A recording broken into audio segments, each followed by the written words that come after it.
Hello प्यारे बच्चों, आज हम क्लास 6 के चैप्टर 4 को पढ़ेंगे जिसका शीर्षक है वस्तुओं के समूह बनाना। चलिए, हमारे चारों ओर की वस्तुएं।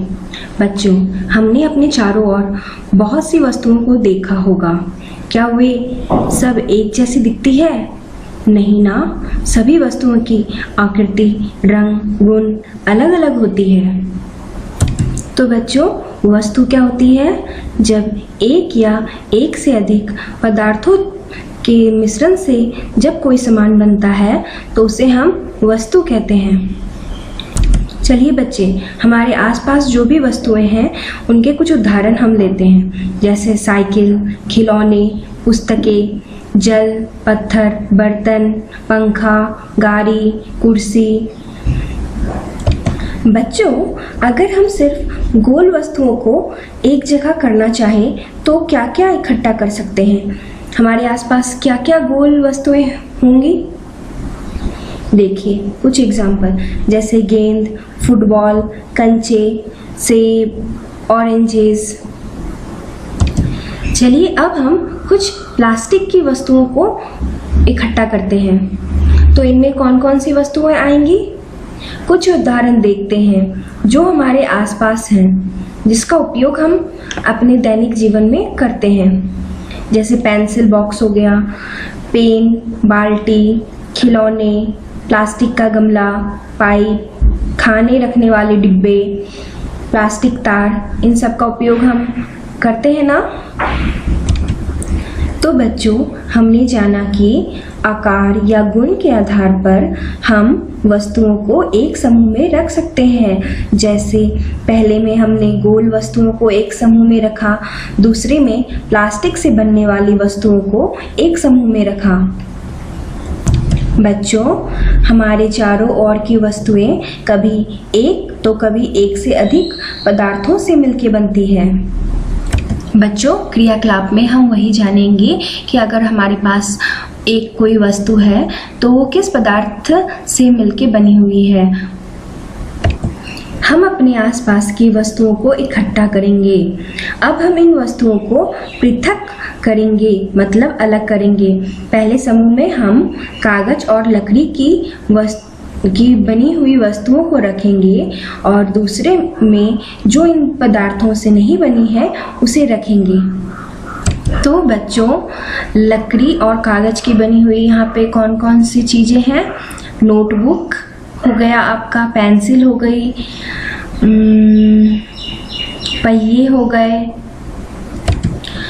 बैट, माचिस की डिब्बी, और जो बच गए वो सब आपके अन्य पदार्थों से मिलके बने हैं। कुछ उदाहरण को आप भी छाटिए।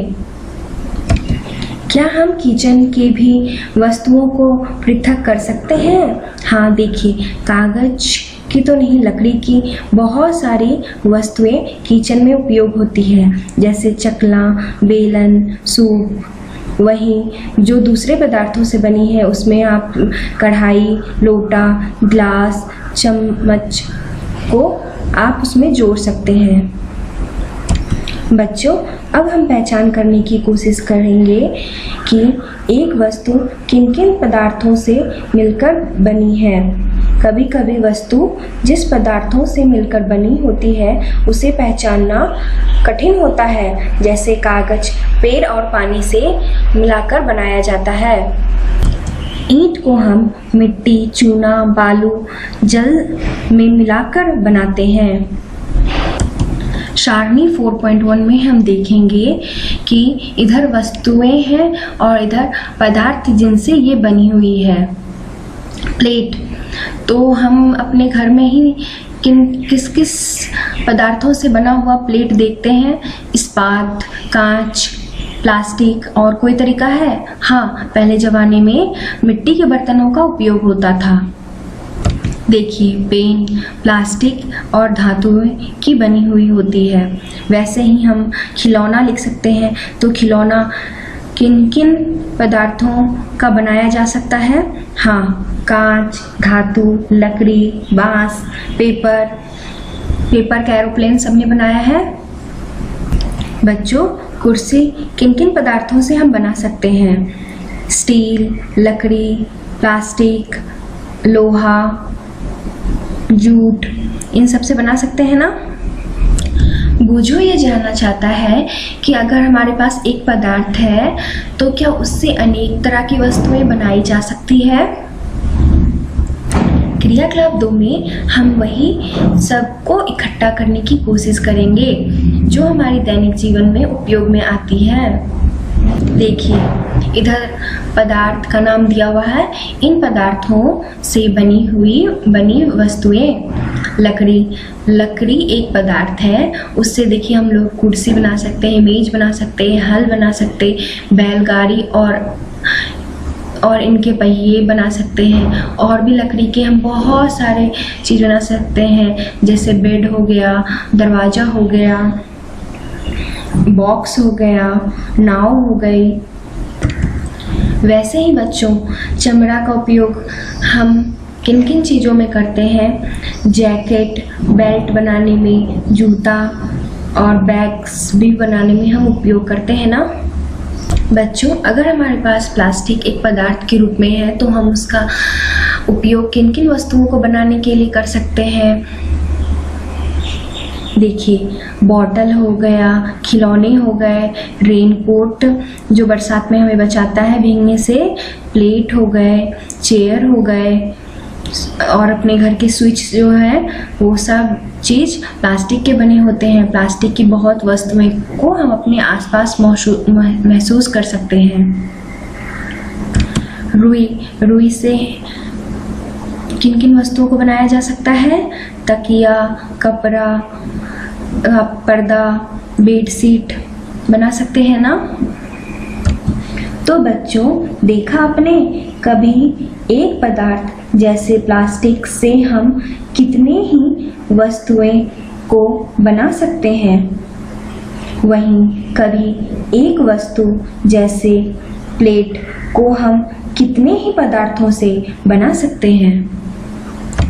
बच्चों, क्या आपने कभी सोचा कि क्या प्लास्टिक, लोहा, स्टील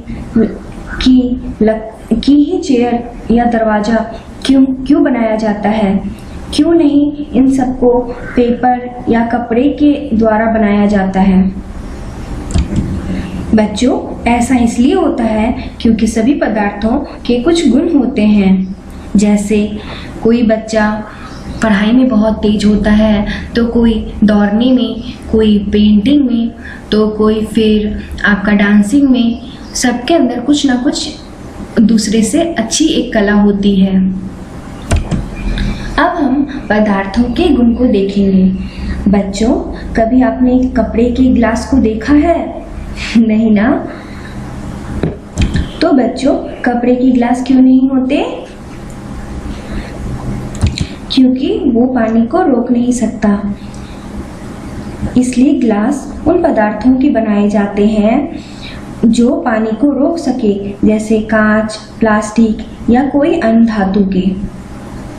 देखिए, पहेली ने यही गलती की, पानी के गिलास से इस कपड़े में पानी को डाला, पानी सारे नीचे गिर गए ना, क्योंकि पानी को ये कपड़ा रोक नहीं पाया।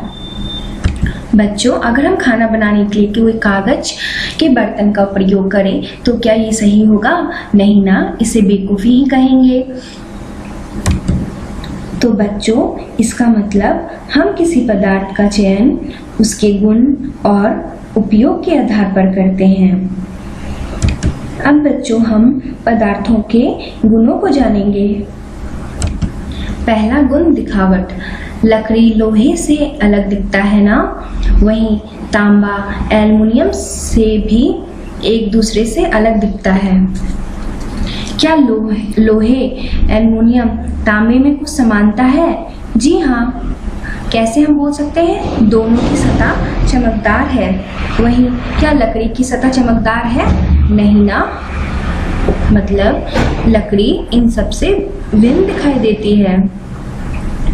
क्रियाकलाप 3 में हम कुछ वस्तुओं को इकट्ठा करेंगे, जैसे गत्ता, लकड़ी, तांबे का तार, एल्युमिनियम की शीट और चाक के छोटे छोटे टुकड़े।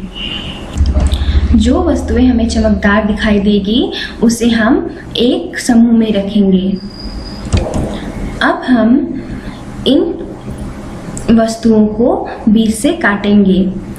क्या ताजे कटे हुए भाग हमें चमकीले दिखाई देंगे? जो वस्तुएं के ताजे कटे हुए भाग हमें चमकीले दिखाई देंगे उन्हें हम एक समूह में रखेंगे। देखिए, हमसे यहाँ एक सवाल पूछा गया, क्या आप अन्य पदार्थों में इसी प्रकार की कोई चमक अथवा धुती देखते हैं? हाँ, हम अपने घर में सोना चांदी का उपयोग करते हैं ना, वो भी इसी तरह हमेशा चमकदार रहती है। तो बच्चों, इस तरह हम धुतीवान तथा धुतीहीन मतलब चमकदार और चमकहीन पदार्थों को अलग कर सकते हैं। रेगमाल को हम सैंड पेपर कहते हैं। हम अपने घरों में देखे होंगे कि लोहे में जब जंग लगता है तो पहले सीरीज पेपर से उसको साफ किया जाता है ना, तो उसी को रेगमाल पेपर कहा जाता है। उसे चमकाने के लिए उपयोग किया जाता है। तो अगर हमें कोई चीज़ स्पष्ट नहीं दिखाई दे रही है तो उससे हम रगड़ कर देख सकते हैं कि वो धुतीवान है या नहीं। बच्चों, जिनके पृष्ठों में चमक होगा वे धुतीवान पदार्थ होते हैं। तो बच्चों, जिनमें चमक होती है उसे धातु कहते हैं।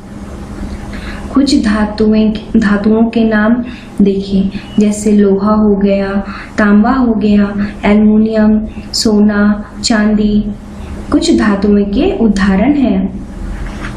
बच्चों, हमने कभी महसूस किया है कि कुछ दिनों के बाद अगर हम लोहा को ऐसे ही छोड़ देते हैं तो उसके ऊपर की चमक चली जाती है।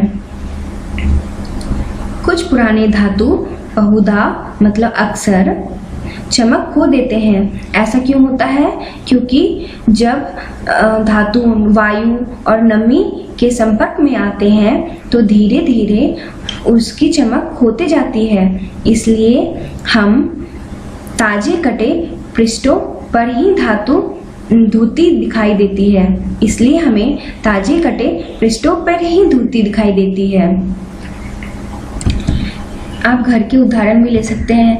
जैसे घर में जब नया नया बर्तन होता है तो कितना चमकता है, और जैसे जैसे समय पानी नमी के उपयोग के साथ ही इसकी चमक धीरे धीरे कम होती जाती है। बच्चों, अब हम कठोरता को जानेंगे।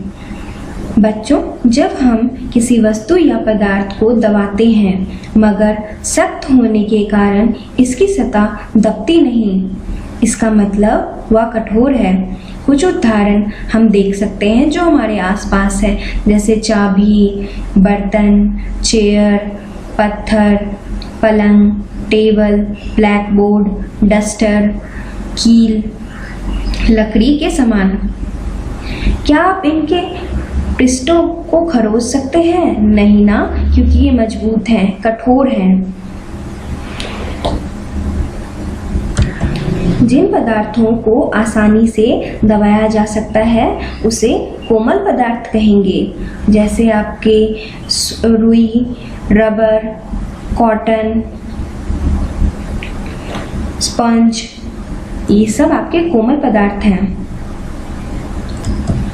और जिन पदार्थों को आसानी से नहीं दबाया जा सकता वे कठोर पदार्थ कहलाते हैं। उदाहरण तो बहुत सारे हैं, जैसे दीवार हो गई, लकड़ी के सामान हो गए, और भी बहुत सारे एग्जाम्पल। तो बच्चों, हम किसी पदार्थ को देखकर उसके कुछ गुणों को बता सकते हैं, जैसे वह धुतीवान है कि नहीं, वह कठोर है कि नहीं, उसका सतह खुरदुरा है या उसका सतह चिकना है। बच्चों, अब हम विलय अथवा अविलय को जानेंगे। क्रियाकलाप 4 में हमें कुछ करने के लिए कहा गया है और कुछ पदार्थों को लेके उसके साथ कुछ करने के लिए कहा गया है। यहाँ पे कुछ पदार्थों के नाम दिए गए हैं, चीनी, नमक, चॉक पाउडर, बालू, लकड़ी के बुरादे को एक गिलास में आप आधा पानी भर लीजिए और उसमें एक एक करके सबको डाल के देखिए कि कौन घुल जाता है और कौन नहीं घुल पाता है। जो घुल जाएगा वो फिर पानी की तरह ही साफ दिखाई देगा, और जो नहीं घुल पाएगा वो ऐसे दिखाई देगा, या तो नीचे बैठा हुआ, या तो ऊपर तैरते हुए, या कुछ बूंदा बूंदी इधर उधर। बच्चों, आपने कभी महसूस किया है कि कुछ पदार्थ पानी में घुल जाते हैं और कुछ नहीं? या हमने अपने घर में कभी नींबू पानी या नमक को पानी में घोला होगा तो आपने देखा होगा कि ये सब आसानी से घुल जाती हैं। वहीं जब आप बालू या चॉक पाउडर या लकड़ी के बुरादे को पानी में घुलाते हैं तो ये आसानी से नहीं घुलते हैं। चलिए यहाँ पे सारणी 4.2 में यही हम जानने की कोशिश करेंगे। नमक जल में पूर्णतः लुप्त हो जाता है ना। चीनी, नींबू पानी के शरबत तो सभी ने बनाए हैं, चीनी उसमें पूरी तरह घुल जाती है। बालू पानी में डालेंगे तो नीचे बैठ जाएगा, वो नहीं घुलेगा ना। चॉक पाउडर नहीं घुलेगा, वो भी नीचे बैठ जाएगा। लकड़ी के बुरादे जो हल्के होंगे वो ऊपर और जो भारी होंगे वो नीचे जाके बैठ जाएंगे। तो बच्चों, जब कोई पदार्थ जल में पूर्णतः घुल जाता है तो हम ऐसे पदार्थ को विलय कहते हैं, और वहीं जब पदार्थ जल में बहुत मिलाने पर भी नहीं घुल पाता तो ऐसे पदार्थ को हम अविलय पदार्थ कहते हैं। बच्चों, हमारे शरीर में पानी की बहुत आवश्यकता होती है ना, क्योंकि बहुत सी गंदगी को या गला देती है। पानी बहुत सी गंदगी को गला देती है, साथ ही हमारे शरीर से गंदगी को बाहर निकालने में भी पानी अहम भूमिका निभाती है। ऊपर हमने जाना कि अगर हम कोई ठोस वस्तु को मिलाते हैं तो वो पानी में किस तरह कार्य करता है, क्या वो घुल जाता है और या नहीं घुलता है। अब हम ऐसे वस्तुओं को देखेंगे जो द्रव है, क्या वो द्रव में घुल पाएगा? मतलब क्या जो द्रव है वो पानी में घुल पाएगा? नींबू का रस, अगर हम घर में कभी नींबू का शरबत बनाए होंगे तो अगर हम नींबू का रस उसमें डालें तो वो भी द्रव है, और जब हम दूसरे जल में मिलाए तो वो उसमें घुल गया। लेकिन अगर सरसों का तेल गलती से अगर गिर जाता है ज़मीन पे और पानी उस पर बूंद डाल के देखिएगा तो देखिएगा कि दोनों नहीं मिल पाता है, तेल पानी के ऊपर तैरने लगता है। बच्चों, हमने नील को पानी में मिलाया है और उसमें अपने सफ़ेद कपड़ों को डालते हैं तो नील पानी में पूरी तरह मिल जाती है ना। कुछ द्रव तो पानी में पूरी तरह मिल जाते हैं, लेकिन कुछ द्रव कुछ समय छोड़ने के बाद एक सतह बना लेती है, वह जल में नहीं मिल पाता है। बच्चों देखिए, इधर हमें कुछ द्रव दिए हुए हैं, क्या वह जल में पूरी तरह मिल जाते हैं उसे हम जानेंगे। सिरका, हाँ भली भांति मिश्रित हो जाता है। नींबू का रस, हाँ भली भांति मिश्रित हो जाता है। सरसों का तेल नहीं, मिश्रित नहीं होता है। नारियल का तेल मिश्रित नहीं होता है। केरोसिन मिश्रित नहीं होता है। पहेलियाँ जानने के लिए उत्सुक है कि क्या गैस से भी जल में विलीन हो जाती है? हाँ बच्चों, कुछ गैसें जल में घुलती है, कुछ नहीं। ऑक्सीजन गैस पानी में घुला रहता है, तभी तो पानी में रहने वाले जीव जंतु पादपों मतलब प्लांट्स सांस लेते हैं। अब हम वस्तुएं जल में तैर अथवा डूब सकती है देखते हैं। क्या बच्चों, आपने कभी देखा है कि नदी तालाब में कुछ पत्तियां पानी की सतह पर पृष्ठ पर तैरती है, वहीं जब हम कोई पत्थर डालें तो क्या होगा? पत्थर तो डूब जाएगा ना। आपके घर में बच्चों अगर शहद होगा तो आप शहद को पानी के गिलास में डाल के देखिएगा, शहद नीचे बैठ जाएगी। कुछ और उदाहरण को हम करके देख सकते हैं। हम अपने घर में बकेट में पानी भर ले, उसमें बैलून को डुबाने की कोशिश करेंगे, क्या बैलून डूबेगा? नहीं। तेल की कुछ बूंदें डालिएगा, तेल पानी में डूबा नहीं ना। केले के थन, लकड़ी, खर, प्लास्टिक बॉल, बॉटल, सूखी पत्तियाँ, पेपर की नाव सबने बनाई होगी। जब हम उसे पानी के ऊपर तैराते हैं तो वो नहीं डूबता ना। वही बच्चों, डूबने वाली वस्तुएं के हम कुछ नाम बता सकते हैं। देखिए, यहाँ चाबी, पैसे, बटन की कुछ तस्वीरें दी हुई हैं। और डूबने वाली वस्तुएं में हम क्या जोड़ सकते हैं? रबर की बॉल, आभूषण, पैसा, लोहे की और दूसरी वस्तुएं, ये सब डूब जाएंगी पानी के नीचे। अब हम पारदर्शिता को समझेंगे। बच्चों, हम सबने बचपन में लुका छुपी खेली होगी ना। हम सभी ऐसी जगह को छुपने के लिए चुनते थे जहाँ से हमें कोई देख ना सके। क्या हम शीशे की वस्तु के पीछे छुपने की कोशिश करेंगे? नहीं ना, क्योंकि वहाँ से हमें आर पार कोई भी देख सकता है। जिन वस्तुओं, पदार्थों अथवा सामग्रियों से हम आर पार साफ देख सकते हैं, उन वस्तुओं, पदार्थों अथवा सामग्री को हम पारदर्शी कहते हैं। कुछ पारदर्शी वस्तुओं के उदाहरण देखते हैं, जैसे कांच हो गया, जल, वायु, प्लास्टिक। इसलिए मिठाई की दुकान में कांच या प्लास्टिक के डिब्बे में मिठाइयाँ या आपके चॉकलेट या कोई भी सामान, अनाज रखा हुआ होता है।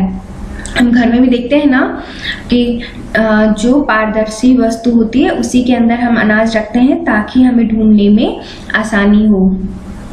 देखिए बच्चों, बूझो का इसमें हमें साफ चेहरा दिखाई दे रहा है ना। इसका पीछे का चेहरा हमें यहाँ दिखाई दे रहा है। क्या इसमें हमें पीछे का चेहरा इसका दिख रहा है बूझो का? नहीं ना। तो ये अपारदर्शी हुई, और ये पारदर्शी, और ये पारभासी, क्योंकि हल्का धुंधला सा इसके पीछे का चेहरा हमें हल्का दिखाई दे रहा है।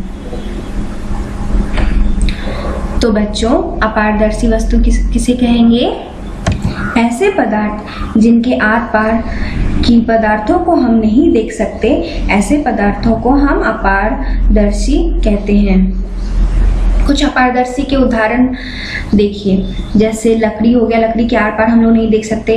रबर, पेंसिल, बॉक्स, दीवार, एक दीवार से दूसरे दीवार के पीछे क्या है हम नहीं देख सकते ना। तो ये सब हो गई आपकी अपारदर्शी वस्तु। अब हम क्रियाकलाप 6 को समझेंगे। एक कागज की शीट लीजिए। अब बल्ब को जला के उसके आर पार देखने की कोशिश कीजिए। क्या पीछे की रखी हुई वस्तुएं हमें दिखाई देगी? नहीं, क्योंकि ये अपारदर्शी की तरह काम करेगी। लेकिन अब हम उस पेपर पे कुछ तेल या मक्खन लगाकर फिर बल्ब के आर पार देखने की कोशिश करते हैं। क्या इस बार हमें कुछ दिखाई दे रहा है?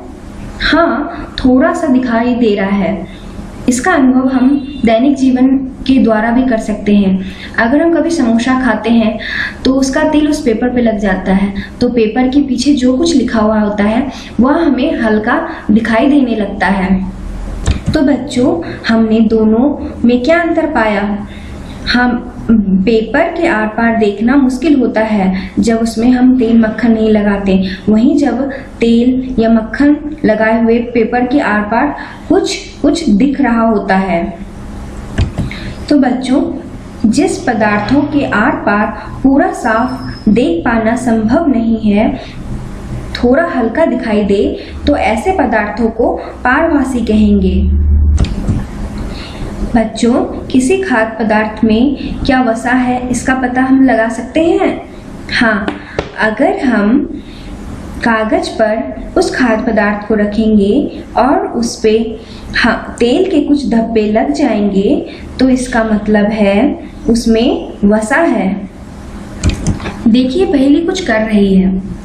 पहेली एक अंधेरे कमरे में गई और टॉर्च जलाई, और टॉर्च जला के जब उसने अपनी हथेली को उस टॉर्च के ऊपर रखा तो हल्की प्रकाश की रोशनी उससे होकर गुजर रही है।